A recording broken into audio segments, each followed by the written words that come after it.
देखिए हम लोग वाघा बॉर्डर में गया था, हमें जो इतलात मिली थी उसके हिसाब से हम लोग गए थे कि वो वाघा बॉर्डर आने वाली है।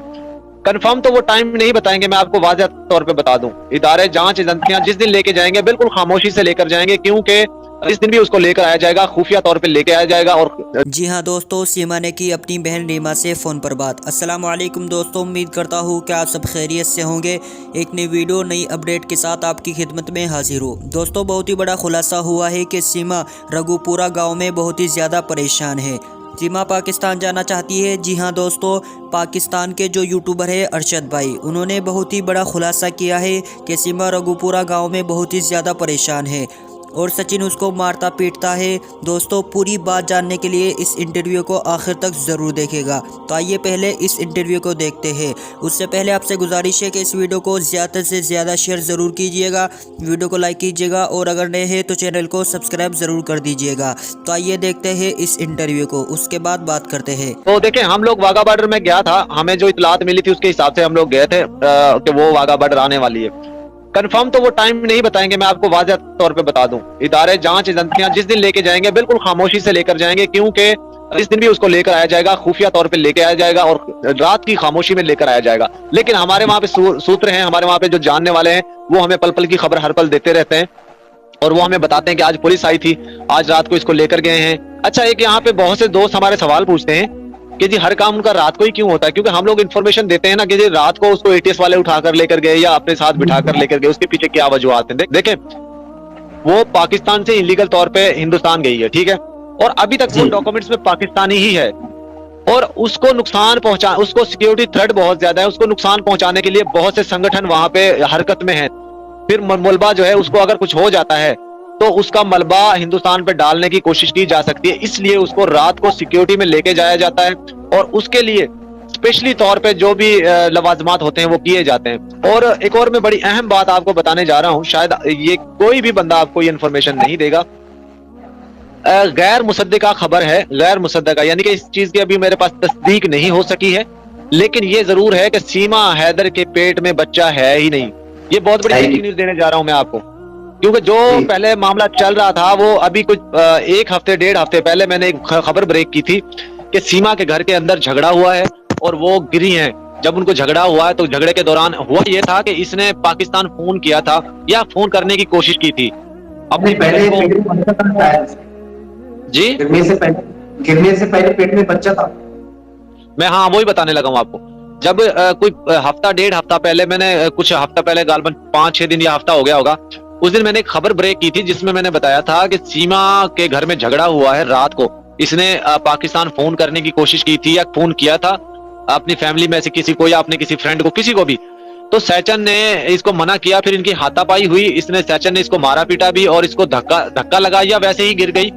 तो उस दौरान इसकी तबीयत खराब हो गई थी और इसको स्पेशली तौर पे इसको रात गए एक प्राइवेट गाड़ी में, सॉरी प्राइवेट गाड़ी कह रहा हूँ, ये एटीएस की गाड़ी या किसी भी इदारे की गाड़ी में इसको लेकर गए हॉस्पिटल। हालांकि इसको हॉस्पिटल ले जाने की इजाजत नहीं है, लेकिन इसको उस वक्त हॉस्पिटल लेकर गए और हॉस्पिटल ले जाने के बाद वहां पे इसका अल्ट्रासाउंड वगैरह किया गया। तो हमें जो हमारे पास इतलात हैं वो ये है कि इसके पेट में बच्चा जो है वो जाया हो चुका है। उसकी अभी मेरे पास तस्दीक नहीं है, लेकिन कंफर्म मुझे इतना जरूर है कि यकीनन मेरे दोस्त जो वहां से हमें इन्फॉर्मेशन देते हैं बिल्कुल ऑथेंटिक इन्फॉर्मेशन देते हैं, उनकी अभी तक कोई बात उनकी झूठी नहीं साबित हुई, तो ये बात भी सच्ची होगी क्योंकि वो हमें खबर अच्छी खबर देते हैं, साफ खबर देते हैं। तो ये बहुत बड़ी ब्रेकिंग न्यूज है। मैं आज ही इस टॉपिक पे एक वीडियो बनाने का सोच रहा था और चलें आपके से बात हुई तो मैंने कहा आपको भी ये चीज मैं जरूर बताऊं। जी अच्छा अरशद भाई, आप बोल रहे हैं कि उसने पाकिस्तान में किसी को कॉल करने की कोशिश की थी, तो अब तो पाकिस्तान से वो आ गई है ना, तो फिर कॉल क्यों करेगी पाकिस्तान में? मैं इसके पीछे 2 रीजन है।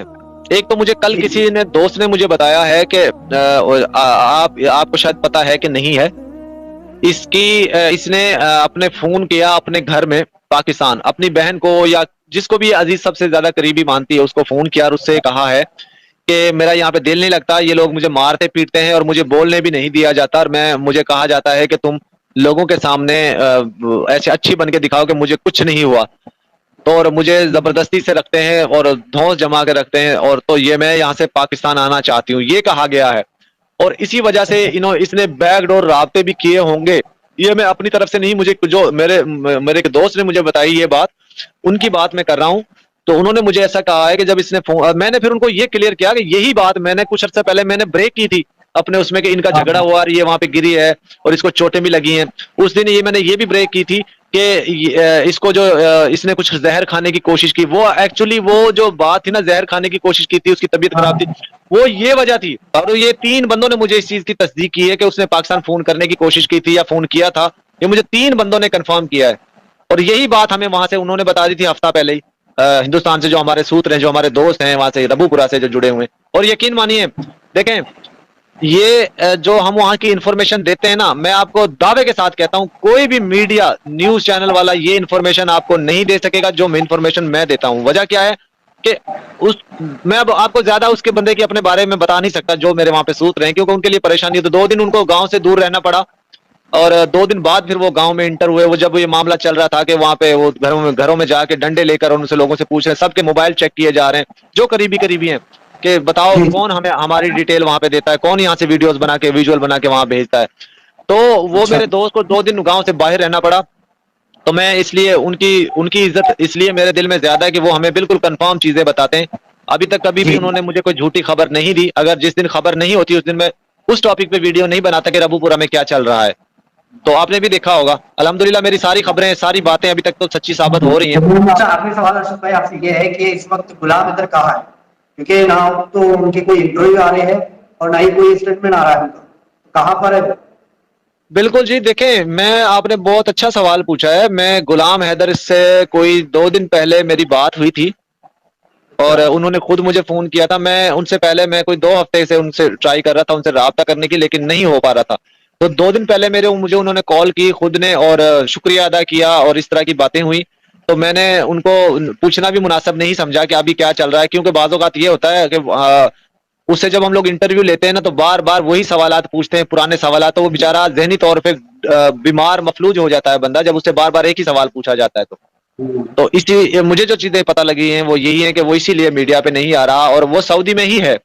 और सऊदी में उसके ऊपर जिम्मेदारियां ज्यादा हैं। इस वक्त 3 जगह पे वो काम करता है बेचारा। सुबह 6 बजे निकलता है, 10 बजे तक 9 बजे तक एक जगह पे काम करता है, फिर उसके बाद चला जाता है नाश्ता नुश्ता करके, फिर चला जाता है, फिर वहां से कोई 3 के 4 बजे जो है छुट्टी करता है, उसके बाद फिर चला जाता है। इस इंटरव्यू के बारे में आपकी क्या राय है कमेंट करके ज़रूर बताइएगा। मिलता हूँ नेक्स्ट वीडियो में, तब तक के लिए अस्सलाम वालेकुम, खुदा हाफिज़।